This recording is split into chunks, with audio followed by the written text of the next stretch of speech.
ಶಕ್ತಿ ಅಂದ್ರೆ ಅಪ್ಪನ್ ತರ ನಾಮ.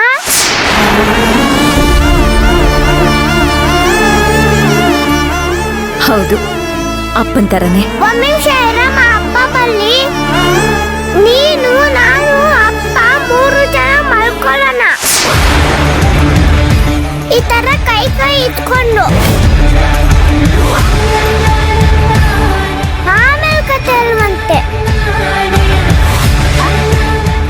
ಅಪ್ಪ ಯಾಕೆ ಇಷ್ಟೊತ್ತಾರು ಬಂದಿಲ್ವಲ್ಲ?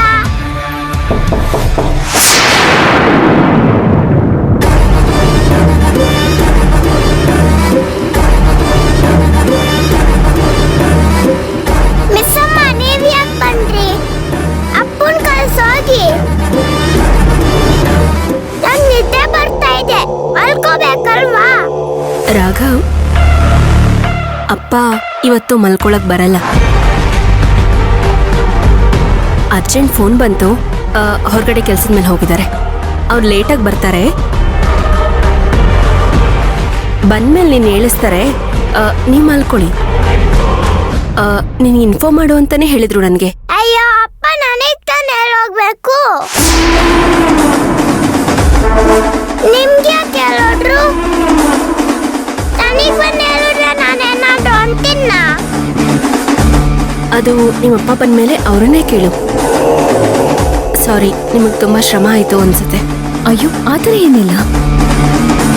ನೀವ್ಯಾಕೆ ಹಾಗೆಲ್ಲ ಅನ್ಕೋತಿದ್ದೀರಾ?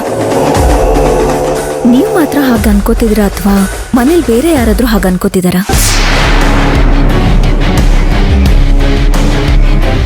ಬೇರೆ ಯಾರೂ ಆ ರೀತಿ ಅನ್ಕೋತಾ ಇಲ್ಲ. ನಿಮ್ಮ ಬಗ್ಗೆ ನಂಗೆ ತಾನೇ ಚೆನ್ನಾಗಿ ಗೊತ್ತಿರೋದು. ನಿಮ್ಮ ಮನಸ್ಸು ನನಗೆ ತಾನೇ ಅರ್ಥ ಆಗೋದು. ಅದಕ್ಕೆ ಹಾಗೆ ಅನ್ಕೊಂಡೆ.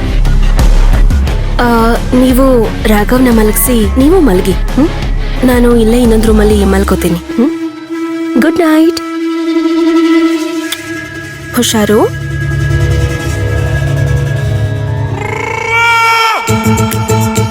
ಅಯ್ಯ, ಈ ಮಿಸ್ ಅಮ್ಮ ಬೇರೆ.